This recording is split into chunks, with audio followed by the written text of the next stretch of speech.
Welcome to the channel. Thank you to everyone for tuning in. So today we are going to be reviewing a budget banger from the fan favorite Watchdives. Ever since they came out, they've absolutely now taken over that budget category for the watches on AliExpress.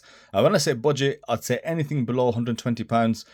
Watchdives is pretty much all over that. They've got some of the highest levels of finishing and quality on offer for such a low price. And I've said this before with a couple of their previous models too. And now with this WD7922 coming in at £95 with 5 different variants, awesome specifications and unreal finishing, this watch is just unbeatable. Now the main thing about this watch which stands out is the high level of finishing. I've not seen such high level of finishing on watches with low price points, and I'd say they have no issue achieving San Martin levels of finishing with a couple of modest features or specifications, but overall it's a very high value for money proposition.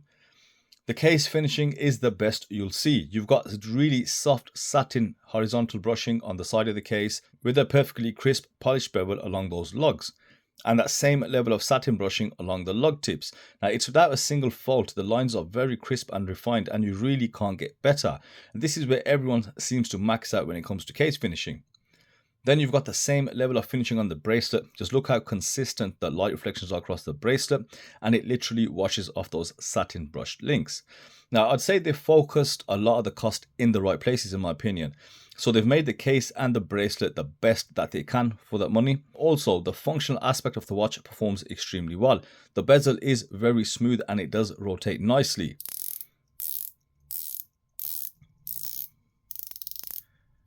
It's quite consistent, zero backplay, and it does align. Now the crown threading is also very smooth. You get 200 meters of water resistance, and you also have perfectly fitted female end links. Just check the fit and finish of those end links, guys, for a watch under £100. So there's no indicators of cost savings when it comes to the case finishing and also the functional features. Now, even where they have saved costs, they've saved on features which are non-essential for fit or form or function, and you can live without them with no issue. For example, the bracelet does use split pins. Okay, it's not screwed in, but again, they don't impact the quality of the bracelet. Now, they've gone with a very refined looking, milled clasp. I mean, it's not on the fly adjustable. Again, you don't expect that for the price point it's at, but it's very nicely finished. You've got a fold over shell with bevels on either side, twin pushers and linear satin brushing with the bevels as I mentioned, and with 4 micro adjustments, which is a lot of detail on a clasp on a watch sub £100.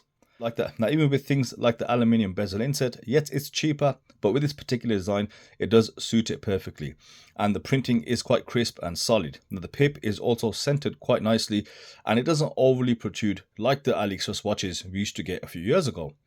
Now even the dial, yes, it is very basic and cheap to produce, but it's exactly right for the design, and they've added the cost into things like the lume, which is shockingly good. It's very bright and consistent across the hour markers and handset. There's no mismatch between them, with a very even application. Now the handset is also polished, cleanly cut and adequate length, and there's nothing on the dial that needs to be fancier, as the design allows these basic components to be used.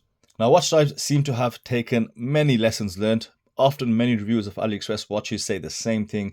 If only they had made this a little better, if only they've had put another $5 in, another $10 in, and this would have been great.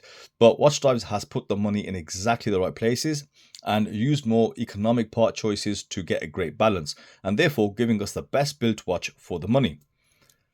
Now, the heart of the watch, they've gone with a very well liked Seiko VH31 movement. It is a quartz movement, but it gives you a little crossover between automatic and quartz watches. The second hand ticks at 4 ticks a second, but it has that quartz accuracy of around plus or minus 15 seconds a month, and of course the quartz reliability. You just need to change the battery every couple of years, and once you set it, you're done until said battery change. Now, as an added bonus, it is also a dateless movement, so it matches the dial's dateless design. So everything combined, price considered, this is the best all-round watch, I'd have to say. Now on wrist, of course, given its dimensions, it is going to fit really well. I've worn plenty of these sized watches. This watch is really comfortable and it does stand out due to the finishing. It also fits very central on the wrist. It is nicely balanced, it's quite thin as well, and the female end links are there for that added comfort. And as I said earlier, 5 different variants to suit your needs. I mean, they could also go further and add more dial colors and just really make lots of versions of this. So with that being said, I've got really nothing else to add. Even the reviews on the various stores that it's sold on are all 5 stars because this watch is that good. So guys, let me know your thoughts below.